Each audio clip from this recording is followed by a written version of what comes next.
पिता त्वमेव त्वमेव बन्धुश्च सखा त्वमेव त्वमेव विद्यां द्रविणं त्वमेव त्वमेव सर्वं मम देव देव।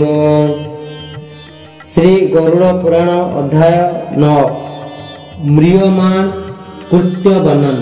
गरुड़ जी ने पूछा, आपने आतुर काल का दान विस्तार पूर्वक कहा, हे प्रभु, मरते हुए प्राणी के कृत्यों को इस समय कहिए।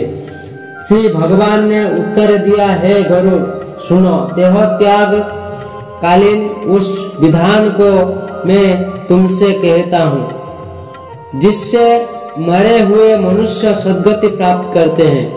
संसार में जब देही कर्म बस अपने शरीर त्याग का अवसर जाने, उस समय तुलसी के समीप गोबर का मंडल बनावे, उसमें तिल को फैलाकर कुश डाले, तब श्वेत आसन पर शालिग्राम शिला स्थापित करे।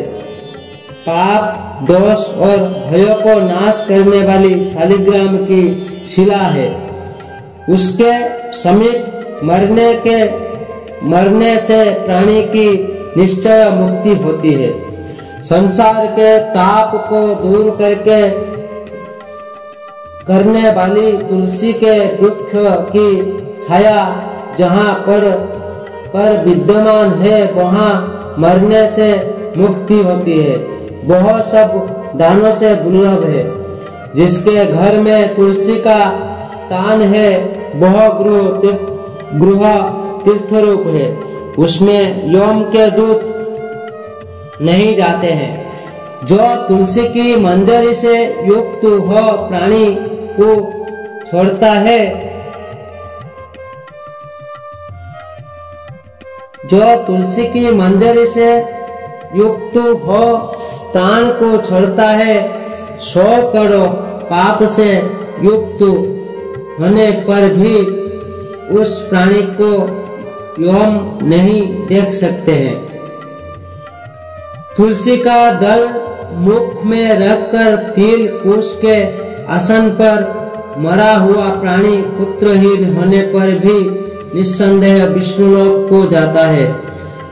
3 प्रकार के तिल, दर्भ और तुलसी दल, ये सब दुर्गति को प्राप्त होते हुए आतुर के दुख का निवारण करते हैं। तिल मेरे श्वेत पसीने से उत्पन्न है, इसलिए पवित्र है। इस कारण तिलों से असुर दानव दैत्य भागते हैं। हे गरुड़, मेरे रोम से उत्पन्न कुश मेरी विभूति है। इससे उनके स्पर्श मात्र ही से मनुष्य स्वर्गलोक को जाते हैं। कुशा के मूल में ब्रह्मा, मध्य में जनार्दन और अग्रभाग नोक में शंकर देव स्थित है। इसी प्रकार तीनों देवता कुश में स्थित है। इससे कुश, अग्नि, मंत्र, तुलसी, ब्राह्मण और गो ये बारंबार काम में लगने पर भी अपवित्र या अर्पित नहीं होते हैं। कुश पिंड में निर्माल्य होता है और ब्राह्मण प्रेत के भोजन में निर्माल्य होता है। मंत्र गौ और तुलसी नीच के गृह में निर्माल्य होते हैं तथा अग्नि चित्ता में निर्माल्य होती है। गोबर से लिए हुए और दर्भ के बिछाने से संस्कार किए हुए स्थान में भूमि पर आतुर को सुलावे। अंतरिक्ष को त्याग करे, भूमि से ऊपर पलंग आदि से उतार दे। ब्रह्मा, विष्णु, रुद्र और अग्नि ये सब देवता मंडल के ऊपर बैठते हैं। इससे मंडल करे। बिना लिपी जाने वाली सब भूमि पवित्र है और जो लिपी जाती है वह फिर लिपने से पवित्र होती है। पिशाच, राक्षस, भूत, प्रेत और यम के दूत बिना लिए हुए स्थान में, खाट में और अंतरिक्ष में प्रवेश करते हैं। इससे अग्निहोत्र, श्राद्ध, ब्राह्मण भोजन और देवता का पूजन इन सबको बिना मंडल की भूमि में आतुर से न करावे। उसके पश्चात उस आतुर को लिपी हुई भूमि में सुलाकर उसके मुख में स्वर्ण और रत्न डाले। फिर शालिग्राम स्वरूप विष्णु चरणामृत पिलावे। शालिग्राम शिला के जल को जो बिंदु मात्र पीता है वह सब पापों से छूटकर स्वर्ग में जाता है। उसके पश्चात महापातक को नाश करने वाले गंगा जल को पिलावे। वह गंगा जल सब तीर्थों में किए हुए स्नान दान के पुण्य फल को देने वाला है। काया को शुद्ध करने के लिए 1000 चंद्रायण व्रत करने वाले या गंगा जल पीने वाले दोनों बराबर है। हे गुरु, जैसे अग्नि को पाकर रुई का ढेर जल जाता है, वैसे ही गंगा जल को पीने से पाप जल जाता है, नष्ट हो जाता है। जो सूर्य की किरणों से तप्त गंगा जल पीता है वह सब योनियों से छूटकर हरि लोक को जाता है। नदियों के जल में स्नान करने से मनुष्य पवित्र होता है, किंतु गंगा जी का दर्शन, स्पर्श, पान और गंगा यह नाम कहने से ही मनुष्य पवित्र हो जाता है। गंगा जल सैकड़ों हजारों अपवित्र पुरुष को पवित्र करता है। इसलिए संसार में से तरने वाले उसी जल को पीवे। जो पुरुष कंठ में आए हुए प्राणों के समय भी गंगा ऐसा कहता है, वह मरने पर विष्णुपुर को जाता है और पृथ्वी पर फिर नहीं उत्पन्न होता है। प्राण निकलते समय जो लोग श्रद्धा से मन में गंगा का चिंतन करते हैं वो भी मोक्ष को प्राप्त होते हैं।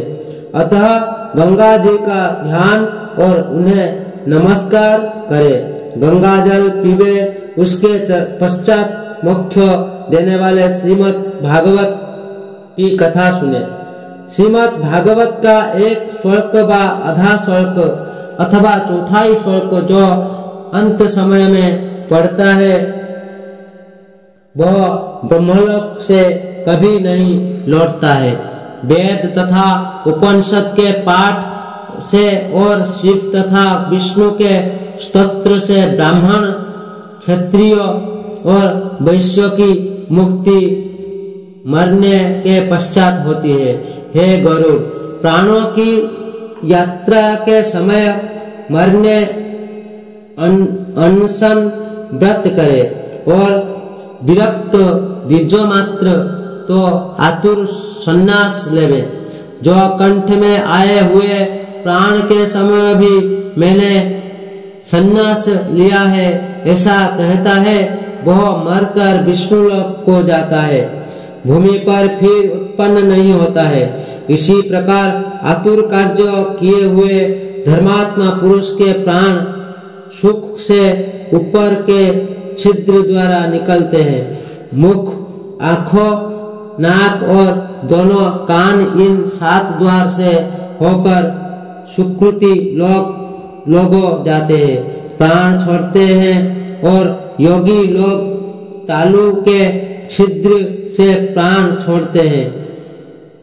अपान वायु से मिले हुए प्राण जब इस शरीर से अलग होते हैं तब वायु भी सूक्ष्म द्वारा से निकल जाता है। इसी प्रकार काल से आहत शरीर ईश्वर रूपी वायु के निकल जाने पर निराधार वृक्ष के समान गिर जाता है। प्राणों के छूटने पर शरीर चेष्टाहीन जुगुस्थित अश्रुच शीघ्र ही दुर्गंध युक्त तथा निंदित हो जाता है। शरीर की अवस्था कुर्मी, विष्ठा और भस्म रूप से 3 प्रकार की होती है और क्षण में विध्वंस होने वाले शरीर पर मनुष्य द्वारा किए गर्भ किया जाता है। शरीर पर मनुष्य द्वारा क्यों गर्भ किया जाता है? पृथ्वी जल में जल, तेज में तेज और पवन में पवन 3 लीन हो जाता है। वैसे ही आकाश में आकाश लीन हो जाता है। वह आकाश सर्वव्यापी और शिवरूपी है। नित्य ही मुक्त जगत का साक्षी रूप अजन्मा अमर तथा आत्मा देहों में स्थित है। इंद्रियों से युक्त जीव शब्द आदि विषयों से घिरा हुआ काम, प्रेत आदि तथा कर्म रूपी कोष से युक्त होकर पुण्य और वासना से युक्त होकर अपने कर्म द्वारा बनाए हुए नवीन देह में प्रवेश करता है। जैसे घर जल जाने पर गृही दूसरे घर में प्रवेश करता है तब किंकिणी जाल की माला वाले विमान को लेकर चलते हुए चामरों से शोभित देवताओं के दूत आते हैं। धर्म के जानने वाले पंडितों और धर्मात्मा को सदा प्यार करने वाले देवता के दूत कृत्य प्राणी को विमान में बैठाकर स्वर्ग को ले जाते हैं। सुंदर दिव्य देहधारी वह पुरुष देवता रूप धारण करता है। वह महानुभाव पुरुष दान के प्रताप से निर्मल वस्त्र तथा माला रत्न जड़ित आभूषण से युक्त देवताओं से पूज्यमान हो स्वर्ग में निवास करता है।